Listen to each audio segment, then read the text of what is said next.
have, in the near term, an AI co-pilot, right? This is an AI that helps you do your job better because we are so limited as carbon life forms. But ultimately is going to be able to operate and do a number of the things repetitively because we do a lot of repetitive tasks, and AIs are much better at that.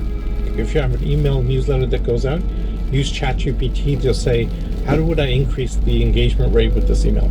We did that. We got a 25% increase Can open you rate. feed it the email? You feed it the email. Yeah, and you say, come how up do with I a make better this headline. better? Yeah. Come up with a better headline. Or put in social sharing links throughout it. Or say, listen, I'm in HR. Go to ChatGPT. Open it up right now. If you hopefully you have the the GPT-4 version of it, and say, I'm in HR. How should I be using generative AI in my business? It'll feed you. Give me 5 examples or 10 examples. Pick the one that sounds good. Give me step-by-step instructions on how to use this. It's it's recursive in that fashion, and so you're going to use AI to help you learn what you want to know. It comes back a lot to mindset, Tom, and you need the mindset of a kid here. Curiosity, absolute play. It's like, one of the things I'm going to be doing in my team, my PhD Ventures that runs Abundance 360 and a few others, we're setting aside 3 days, and no homework coming out of these 3 days. We're going to go in with a series of objectives, and we're going to actually crank for 3 days and generate all the content, all the plans. And you can, but it takes time for all of us to switch from our old habits of how we do things to new ways. So the first time it's going to take 150% of your time. The next time will take 50%, then 25%. Is this the business I'm going to start? With 20 hours of focused effort, most people can be pretty decent at something, whether it's guitar, it's singing, even cold calling. If you actually cold call for 20 hours, focused effort, you'd be decent. But most people spend years waiting to do the first hour. And so I like thinking about things in terms of directionally correct rather than will I hit it or not? It's because it's easy psychologically for us to say yes, no, honest, dishonest, etc. But it makes making decisions really hard. Because you're like, is this the path for me? Whereas well, if I started something, I would be more likely to be successful than if I did not start anything. And from there, I will gain experience and perspective to then make the next iteration on the main thing. And most people had a graveyard of failures before they had their actual first success. What amount of action would it be unreasonable for me not to be successful? And so for me, it's like, I believe that if you do 10,000 cold calls, you'll get better. It would be unreasonable for you not to be good. After that level of effort. If you take half your paycheck every month, or a third of your paycheck every month, and you say, I'm going to Advertising University, which is I'm going to spend money actually advertising, trying to get people to click on this thing and give me their name and phone number. If you go and you spend that amount of money on actually advertising, after a year, after 2 years, you'll probably be pretty good. Especially if you join a community of other people who are doing the same thing, right? You got mentors who have done and can give you frameworks that you can just work off so you can shortcut your path to success. It becomes unreasonable that you wouldn't be more successful in the future than you are today. Just embrace the suck. And so it's like, how can I normalize no's? So it's like, if I'm teaching somebody to sell, it's like, dude, I need you to get 100 no's. And the thing is, all of a sudden, if the no becomes the goal, then they realize that it's about the process and not the outcome, and then they will become better salespeople because they stop being afraid of it. The same thing, for training a salesperson, I want them to hear the gasp, right? Which is you say a price over the phone. Everyone's afraid of saying the price. It's like, dude, if you didn't get a gasp, you didn't go high enough. Right. They're like, what? I'm like, oh, you failed. Terrible sale. They didn't gasp. They're like, really? And so then it flips it and becomes a point of pride. It's like, oh, I got it. You should hear the gasp on this one. And so all of a sudden they stop being afraid. We normalize exposure therapy and things that people are most afraid of. And I hope that with all the stuff that we do, that we can do that in a microwave for at least a handful of people. So they just start doing and realize that they're going to gain perspective, and the light of their knowledge will give them the next foot. But the thing is, they're stuck on the first one trying to pick the first path when they have no idea what to do. They should focus on one thing in general, rather than lots of different things that you're not sure about. And if you're starting out, everything looks like an opportunity. So the correct answer is all of them are opportunities. But all of them won't work unless you pick one, right? So you have to say no to all the other mistresses. So boom, you pick one. And then from there, I would say 6 figures is sell something to someone. That's it. And if you want more detail, sell something to someone. So it's one avatar, one product, one channel.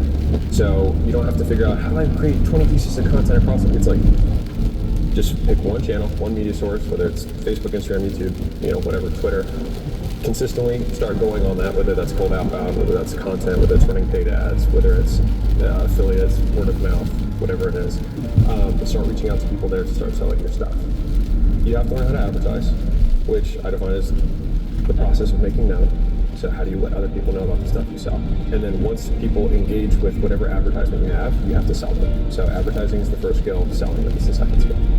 And then product would be the third skill, which is the thing that you're ultimately advertising and selling. So usually once people do it in the beginning, they're sporadic, they're not consistent with it. Just the act of doing the same thing every day usually gets people to 100,000 a month, which sounds crazy to probably people listening, but most people who think that's crazy also haven't been consistently for an extended period of time. And so I use something that I call the Rule of 100, which is 100 primary actions, whether it's 100 minutes of content creation per day, 100 reach outs per day, $100 of ad spend per day. You have to pick one of them, but 100 per day. You do that for 100 days, and I promise you'll be making six figures. Also, I feel like two parts of the audience that follow my stuff. I've got the business owners who are trying to scale a business, etc., and then I've got all who want to start a business, and usually they're a little bit younger and whatnot.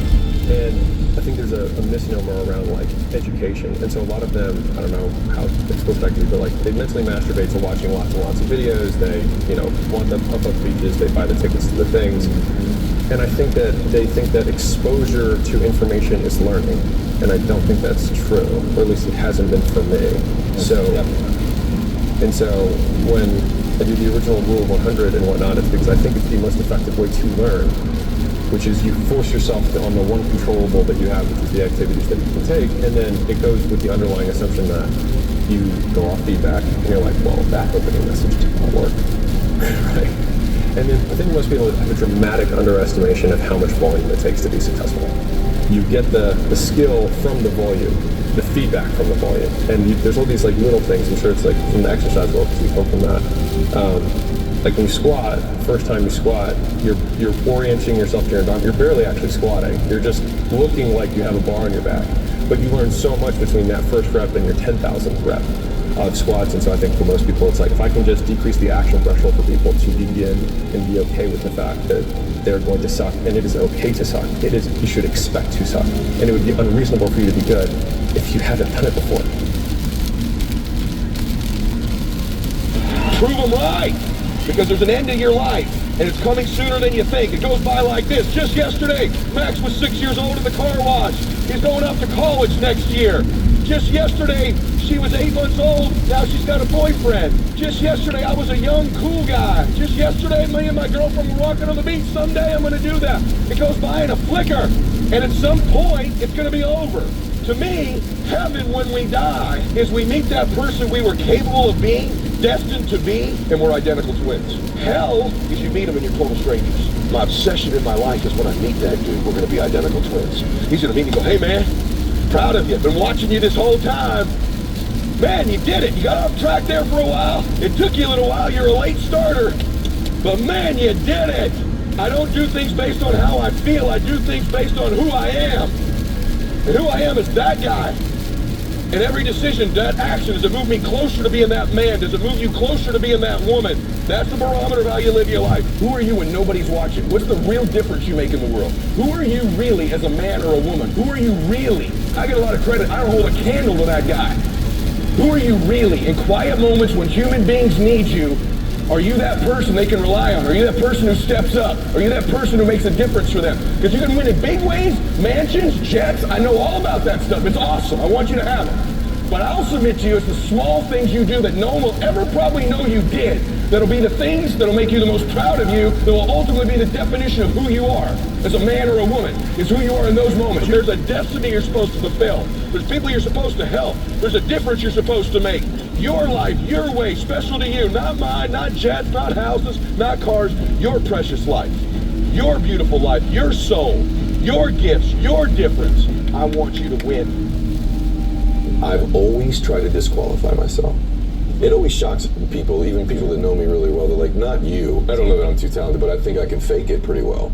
I disqualify myself because, the truth is that maybe for a while, everything that I got that was love when I was a child only came when I achieved something. So I started to conflate early on in my life recognition and significance with love. In other words, my dad would love me if I hit the home run. My dad would love me if I get straight A's.